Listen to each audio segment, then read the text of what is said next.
Thank you, Brother Ken, and thank you, everyone, for being here today.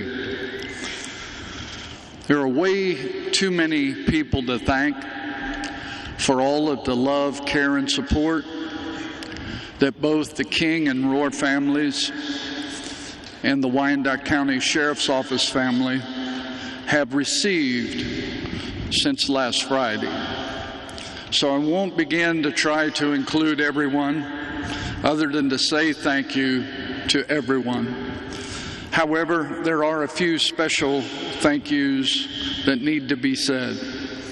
First of all, to Mayor Alvey and the Commission for their constant support, County Administrator Doug Bach and his entire staff, and the subordinate staffs throughout Unified Government who have assisted us, especially my good brother, Chief Terry Ziegler, and all of the members of the Kansas City, Kansas Police Department, Chief Kevin Shirley, and all of the members of the Kansas City, Kansas Fire Department, and for my fellow brother and sister sheriffs from around the state who have lent us your best resources in order to pull this memorial off in the most honorable and respectful way.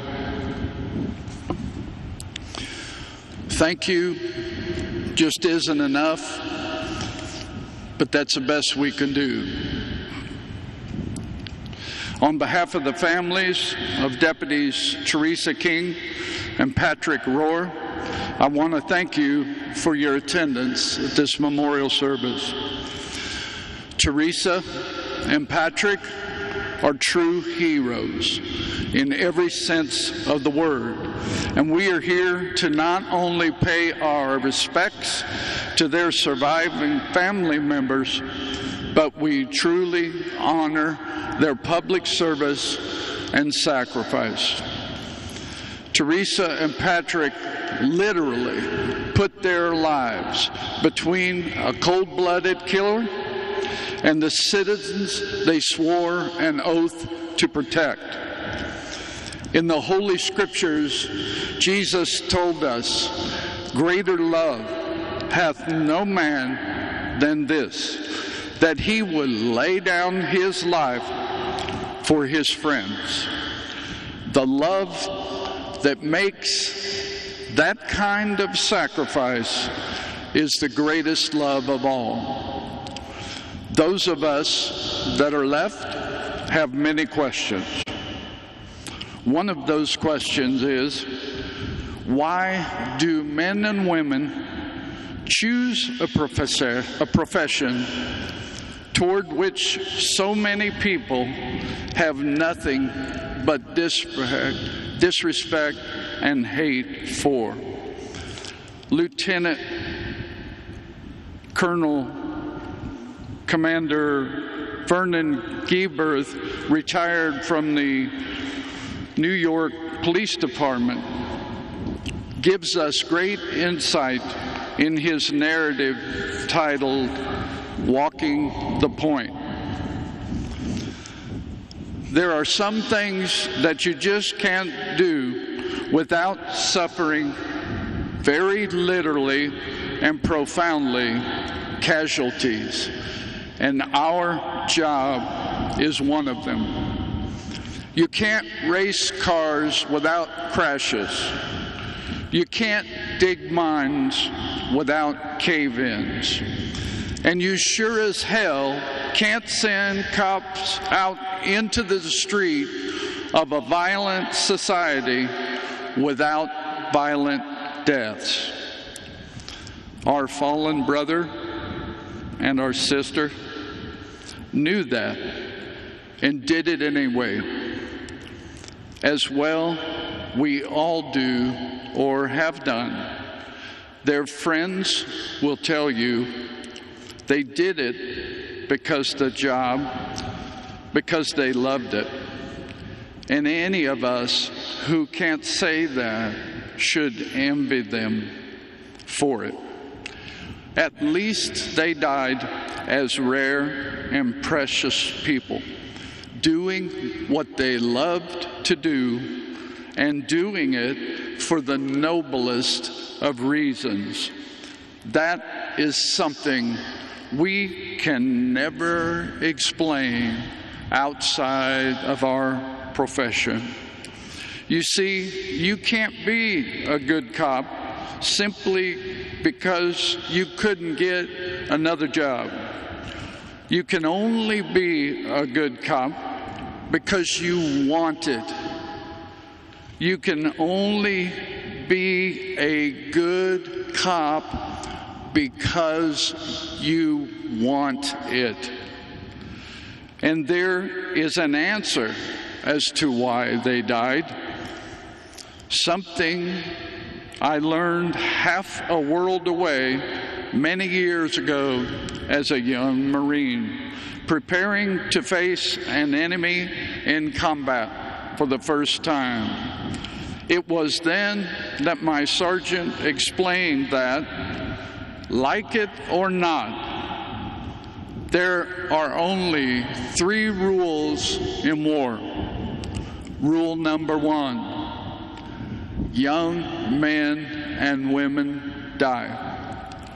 Rule number 2 is you cannot change rule number 1. Rule number 3 is somebody has to walk the point. You see, when soldiers advance, knowing the enemy is near, there is always one man way out front of everyone else. His duty is to look and listen and sense that first contact, to spot the enemy, pinpoint the ambush, fire that first shot, and as a consequence, take those first shots. It offends the logical mind and denies the instinct for survival. It ages and saddens and wisens and frequently kills those who take their turn walking the point. But it must be done, or there would be no protection for the rest, just more bloodshed and more grief. For the point man is there to save lives, even if he gives his own in the process. Society may not be a company of soldiers, but it clearly has and needs somebody walking the point. Every time you go out the station door, every time you answer the radio call, every time you protect the inmates and the courts, every time you stop to check out something suspicious. And remember, you cannot change rule number 1. If I could say something directly to the people in our society, it would be this.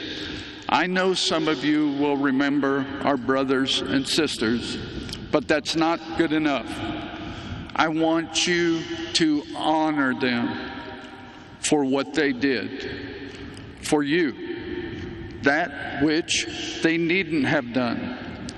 I'm not just talking about what they did on last Friday for you,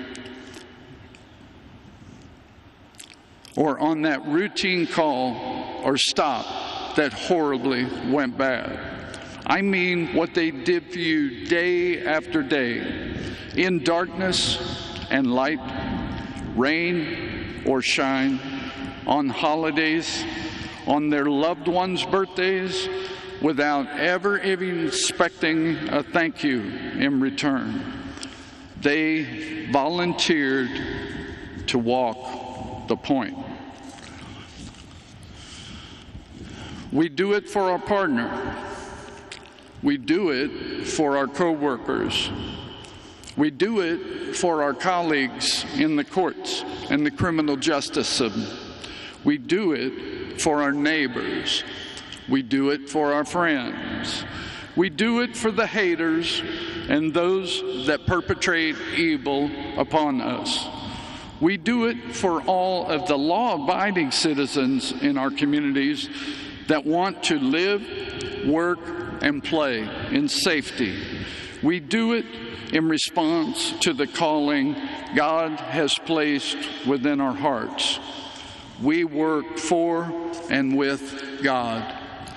I want to again review the scripture I shared Sunday evening at the candlelight vigil for Theresa and Patrick. It comes from the book of Romans, chapter 12, verses 17 through 21. Recompense to no man evil for evil. Provide things honest in the sight of all men. If it be possible, as much as lieth in you, live peaceable with all men. Dearly beloved, avenge not yourselves, but rather give place unto wrath. For it is written, vengeance is mine. Vengeance is mine. I will repay, saith the Lord. Therefore, if your enemy hunger, feed him. If he thirst, give him drink. For in so doing, thou shalt heap coals of fire on his head. Be not overcome with evil, but overcome evil with good. And in Matthew chapter 9 and verse 9, Jesus said, blessed are the peacemakers, for they shall be called the sons of God.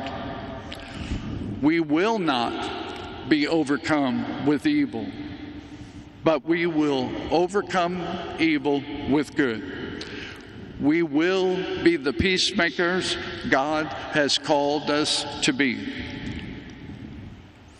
Austin, Bailey, and Lexi, your mother was a peacemaker and a hero. She died an honorable death in the performance of the duty that she so loved for the people she so loved, especially you three. And I look forward to the day when I can walk over heaven with her. Sarah, Emma, and Connor, your husband and your father was a peacemaker and a hero. He too died an honorable death in the performance of the duty that he so loved and felt called to.